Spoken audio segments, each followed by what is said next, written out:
Hi everyone, आज हम discuss करेंगे आपका BHIC 134 का जो क्वेश्चन पेपर है इस साल का उसमें क्या सवाल पूछे गए थे उसके बारे में। ठीक है, तो ये आपका जो BHIC 134 है, ये जो हिस्ट्री के स्टूडेंट्स हैं उनके लिए, history of India from 1707 till 1950 तक। ठीक है, तो ये आपको देखना था यहाँ पे। तो यहाँ पे आपको 3 घंटे मिले हैं ये करने के लिए। 100 मार्क्स का क्वेश्चन पेपर है। तो यहाँ पे 5 सवाल करने थे आपको, हर एक सवाल को आपको 400 वर्ड्स में लिखना था। तो पहला जो सेक्शन फर्स्ट है, यहाँ पे आपको पूछा गया था, discuss the 18th century debate, do you think the 18th century was all about political chaos and anarchy. तो आपको यहाँ पे 18th सेंचुरी का जो ये डिबेट है इसको डिस्कस करना था। पहले ही चैप्टर में से पूछा गया है आपको सवाल, और यहाँ पे आपको बताना था जो ये पॉलिटिकल सेंचुरी को बोला जाता है, जो 18th सेंचुरी वाली जो 18th सेंचुरी जो है इसको बोला जाता है पूरा पॉलिटिकल कियोस और अनार्की से भरा हुआ है। क्या ये सच है कि आप इसके साथ एग्री करते हो या नहीं। फिर आपको रीजंस बताने थे।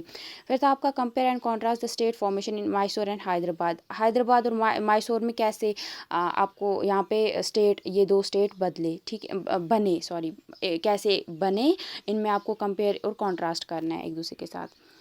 फिर आपको यहाँ पे था कि what were the causes of revolt. तो जो रिवोल्ट ऑफ 1857 हुआ था इसका क्या इसके क्या कॉजेज थे, मतलब क्यों हुआ था, ये अच्छे से आपको डिस्कस करना था। फिर आपको यहाँ पे कोई दो चार यहाँ पे ऑप्शंस दिए हैं, कोई दो चूज़ करके उनको उनके ऊपर 200 में आपको 200 वर्ड्स में आपको आंसर करना था। तो पहला था आपका विलियम जोन्स के बारे में, फिर था Mir Jafar and the British, तो ये आपका, फिर था नेचर ऑफ सिख पॉलिटी क्या है, रयतवारी सिस्टम क्या था।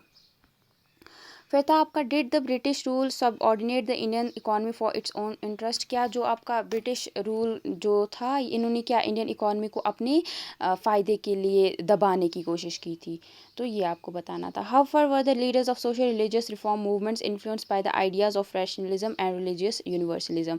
तो यहाँ पे आपको जो हमारे सोशल रिलीजियस रिफॉर्म वाले लीडर्स थे, जो चेंजेस ला रहे थे सोसाइटी में, मतलब लाने की कोशिश कर रहे थे, वो कैसे जो रैशनलिज्म और रिलीजियस यूनिवर्सलिज्म को लेके कैसे वो इससे इन्फ्लुएंस होके उन्होंने ये जो मुहिमें चलाई थी, वो कैसे वो इससे ये हुए थे, इन्फ्लुएंस हुए थे। फिर था आपका what were the main factors which help the growth of national consciousness. तो कौन कौन से ऐसे फैक्टर्स हैं जिनसे लोगों के अंदर एक ऐसा आया कि हमें अब हम एक हैं, हम सारे एक है। जो पहले वो इंडिया के लोगों में था कि मतलब रिलीजन के बेसिस पे थोड़ा भेदभाव, या इसके मतलब कुछ मतलब जाति को लेके जिसकी वजह से वो कभी भी एक साथ आके ब्रिटिशर्स से नहीं लड़ पा रहे थे। तो ऐसी क्या चीज़ें हुई कि सब लोगों को, इंडिया के लोगों को लगने लगा कि हाँ, हम एक जैसे, हम सारे एक साथ मिलके ब्रिटिशर्स के सामने उनसे लड़ सकते हैं। तो ऐसा क्या हुआ था। यहाँ पे आपको कोई दो पे लिखना है वापस से 200 वर्ड्स में। पहला था कि rise of revolutionary nationalism, Hind Swaraj और इशू ऑफ खिलाफत और कैबिनेट मिशन प्लान के बारे में। सेम यहाँ पे आपका हिंदी वाला भी है, आप देख सकते हो। ये आपका पूरा हिंदी वाला है। अब इसी में आपका, मुझे लगता है मैं ऐड करती हूँ 133 वाला भी, क्योंकि उससे भी आपको तो देना ही है, क्योंकि एक ही सेमेस्टर, दोनों सेमेस्टर होते हैं ना एक साथ ही, तो आपको एक साथ एग्ज़ाम होने वाला है। तो आप देख सकते हो, वो भी मैं आपको भी दिखाती हूँ 133 वाला भी। तो ये है आपका BHIC 133, history of India from 1206 till 1707 तक, या टू 1707 तक। ठीक है, तो सेम ऐसे ही है पैटर्न आपका। 3 घंटे आपको मिलेंगे। 100 मार्क्स का, सॉरी 100 मार्क्स का आपका पेपर है, और आपको कोई 5 सवाल करने हैं और 400 वर्ड्स में एक का आंसर करना है। तो पहला सवाल है आपका, critically examine the Deccan policy of Delhi sultan. तो दिल्ली सुल्तान्स ने दक्कन को कैसे, क्या उनकी पॉलिसी रही टुवर्ड्स दक्कन, उसको आपको एग्जामिन करना है, उसके बारे में लिखना है। फिर आपको जो मुग़ल एम्पायर कैसे धीरे धीरे ख़त्म होने लगी, उसके ऊपर आपको नोट लिखना था। फिर आपको एक तास क्या होता है और इसके क्या कैरेक्टरिस्टिक्स और फीचर्स हैं। राइट शॉर्ट नोट ऑन, तो कोई 4 दिए गए हैं, कोई दो आपको चुनने हैं जो आपको आते हैं। 200 वर्ड्स में आपको आंसर करना है। पहला था सूफी राइटिंग्स, फिर है kingdom of Assam, Jagir system और नयन कार सिस्टम।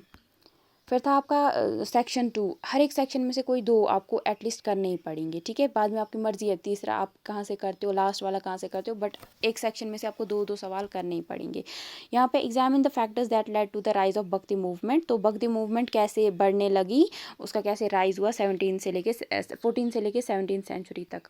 फिर था आपका डिस्कस द रेवेन्यू एडमिनिस्ट्रेशन, तो दिल्ली सुल्तान का क्या रेवेन्यू एडमिनिस्ट्रेशन, पैसे को लेकर कैसे एडमिनिस्ट्रेशन चला रहे थे। फिर था यहाँ पे आपका question number 7, analyse the nature of coastal trade during Mughal period, तो जो कोस्टल ट्रेड थी वो मुगल पीरियड के दौरान कैसी थी। फिर आपको वापस से कोई 2 सवाल करने हैं, 200 वर्ड्स में आंसर लिखना है। चांद बीबी के बारे में, military technology, composition of urban population under Mughals, और था आपका मुगल करेंसी सिस्टम, तो कैसा था इनका। तो सेम आपका हिंदी वाला भी है यहाँ पे।